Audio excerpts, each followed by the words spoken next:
Every morning when I get to work, I think of my wife saying, "Honey, promise to come home safe again." Come home safe again. I promise.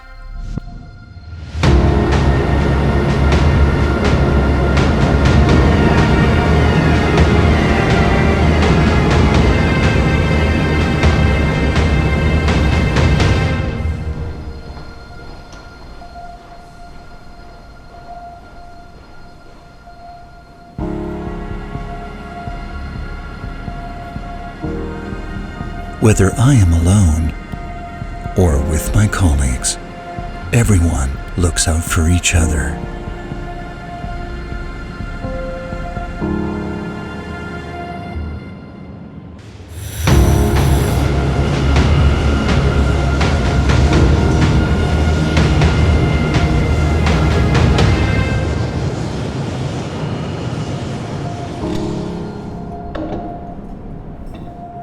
We all want one thing: to safely return to our loved ones.